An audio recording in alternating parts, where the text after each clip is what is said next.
Provérbios, capítulo de número 4, versículo de número 3 diz: porque eu era filho de meu pai, era menino e único em estima diante da minha mãe, e ele ensinava-me e dizia-me: retenha as minhas palavras, e o teu coração guarda os meus mandamentos e vive. Eu tomei uma decisão no mês que passou de ler um capítulo de Provérbios por dia, junto com o devocional dos outros livros da Bíblia. Um mês, na sua grande maioria, tem 31 dias. Provérbios tem 31 capítulos, então é uma boa sugestão de devocional. E é muito gostoso de ler. É muito poderoso quando você compreende coisas a partir de alguém que recebeu do Senhor sabedoria, o homem mais sábio que Deus constituiu sobre a terra. E está para nós, está disponível. Mas quando cheguei nesse texto, eu fiquei, uau! Porque Salomão não tem sabedoria porque ganhou de graça.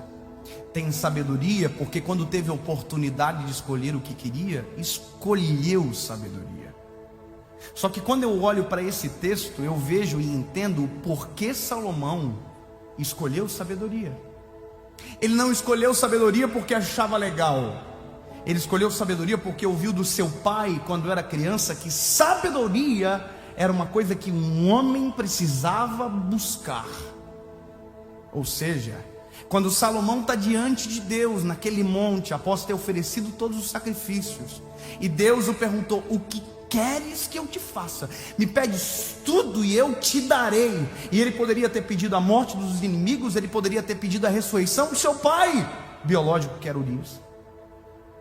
Ele podia ter pedido tudo. Ele pediu: Senhor, dá-me sabedoria para governar o teu povo. E aí a Bíblia diz que o Senhor Deus olhou para ele e disse: porque pedistes sabedoria, vai receber, mas será, além de tudo, o mais rico da terra. E deu tudo, mas através de um pedido certo na hora certa. Logo, aprendo a entender e crer que existe bênçãos geracionais, ou palavras que impetramos sobre a nossa geração, que de maneira poderosa os filhos irão colher. Sabe, a gente bate muito na tecla de pessoas que são reféns de pais, de avós, que nós chamamos de maldições hereditárias, sabe? O pai que divorciou, e aí o filho casou, divorciou também, e o filho do filho casou e divorciou também, porque aquilo basicamente está na gênese da família, está no DNA. Parece que a pessoa não consegue romper com aquilo. Você já viu gente que apenas reproduz aquilo que viu e viveu na essência de quem o constituiu? E isso é tão poderoso que às vezes é difícil de desentranhar o ser humano. Mas aí eu tenho uma promessa de Jesus. Qual é?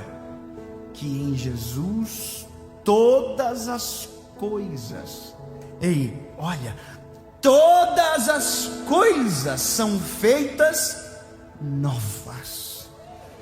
O passado ficou para trás, as coisas velhas ficaram para trás, e eis que tudo se fez novo. Logo, creio que em Jesus eu sou uma nova criatura, que aquilo que é passado ficou. E as condenações, a Bíblia também diz: porque não há condenação para aqueles que estão em Cristo Jesus. Nada, nem ninguém poderá nos separar do amor que está em Cristo Jesus. Olha que doideira! Isso é para mim, é meu, é minha promessa. Eu tenho um passado, mas é o meu passado, e eu não preciso acessá-lo para viver no presente e sonhar o meu futuro. Você entende? É como se o Senhor me fizesse ser a esperança para a geração que vem após. As feridas existem, mas já são cicatrizes.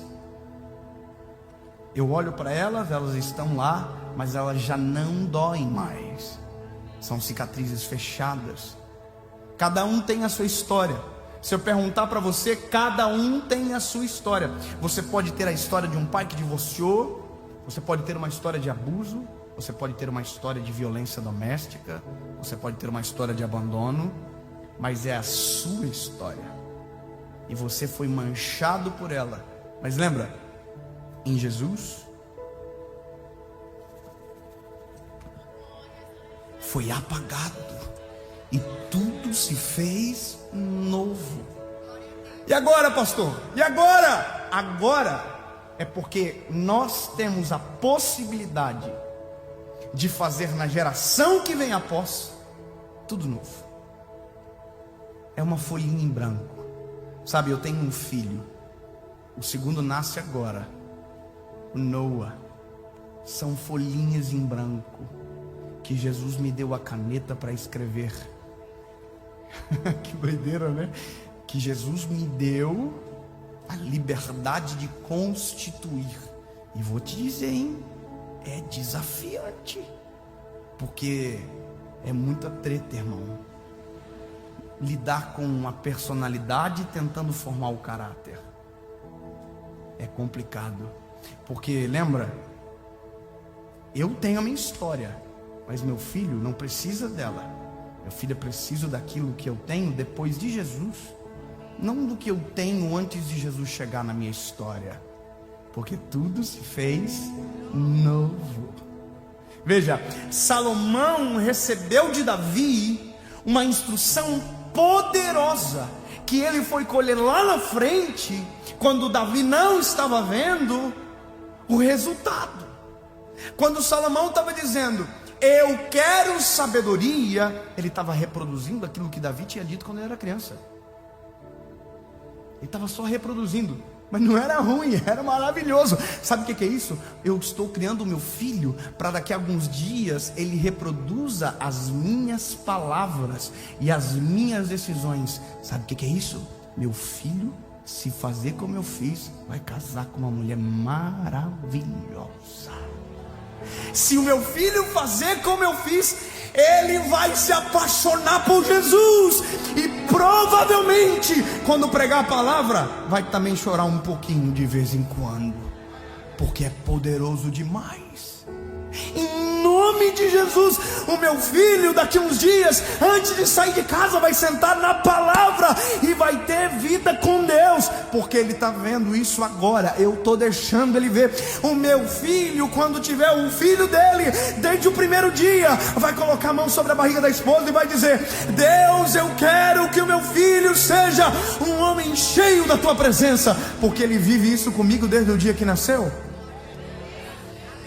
Porque agora não é maldição, é bênção. Jesus entrou e as coisas são novas. E eu vou te dizer, lindo, tem que ser intencional. Tem que ser intencional. Tem que ser intencional. O inimigo é intencional. Nós temos que ser intencionais. Eu olho para o meu filho, eu digo, filho, você vai ser um homem de Deus, meu lindo. Meu filho, você vai ser um cara fera. Você vai ser apaixonado por Jesus, filho. Você vai casar bem, filho. Eu não sei se você vai ser pregador, o que você vai ser, mas de uma coisa eu tenho certeza: você vai ser bem sucedido na vida, filho. Deus vai estar com você todos os dias, e você estará todos os dias da sua vida com Deus. Eu estou dizendo sobre ele de maneira intencional aquilo que eu desejo sobre ele. Enquanto tem pais que dizem para os filhos, você é um burro, você é um imbecil, você não vai dar nada na vida, eu estou acordando todo dia e dizendo, você vai ser um grande homem de Deus, meu filho. Deus tem algo novo para você. Aí você vai dizer, pastor, eu ouvi isso do meu pai. Pois é, mas os teus filhos não ouvirão isso de você. Mas eu ouvi isso de alguém falando para mim. Pois é, mas quem veio após você não ouvirá aquilo que você ouviu e te feriu, porque em você há bálsamo, não há espada. Você não é mais aquele que fere, você é aquele que cura.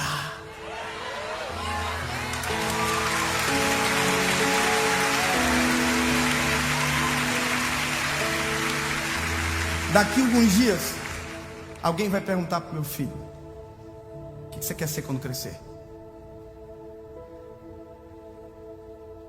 Eu quero que ele seja sincero na resposta. Eu não sei se ele vai querer ser médico, advogado, pregador igual o papai. Mas de uma coisa eu quero que ele tenha certeza e queira ser como eu. Eu fico imaginando o João dizendo: olha, eu ainda não decidi, mas de uma coisa eu tenho certeza que eu quero ser. E se isso acontecer, eu venci.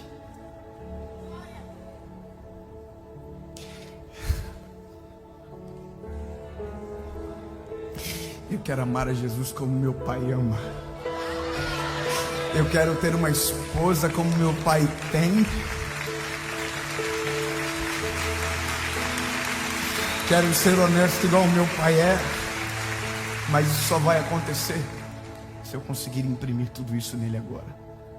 Eu estou deixando ele me ver orar.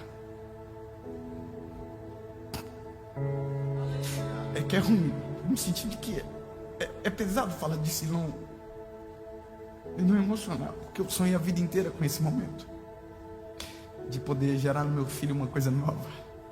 Sabe, eu falo com ele: filho, vamos orar para almoçar?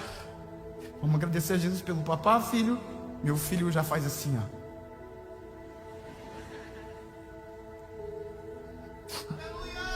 Às vezes eu saio do devocional, chego no quarto, ele está acordando, digo: filho, abraça o papai, vamos orar com o papai. Ele me abraça, solta os bracinhos, baixa a cabecinha. Ele não entende nada, mas eu estou plantando uma semente poderosa nele.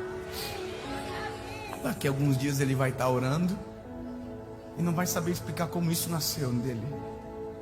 Nasceu agora, está sendo plantado. E eu vou te dizer, meu lindo, se eu der certo naquilo que eu estou fazendo e tentando e batalhando e lutando, se você der certo nisso, há uma palavra profética sobre você. Prepara, os teus filhos servirão a Jesus. Os filhos dos teus filhos servirão a Jesus. O filho dos filhos dos teus filhos servirão a Jesus. O filho dos filhos dos filhos dos teus filhos servirão a Jesus. O filho dos filhos dos filhos dos teus filhos servirão a Jesus. Os filhos dos filhos dos filhos dos filhos dos filhos dos teus filhos servirão a Jesus. Porque eu não estou salvando meu filho, eu estou salvando uma geração. É novo e começou comigo.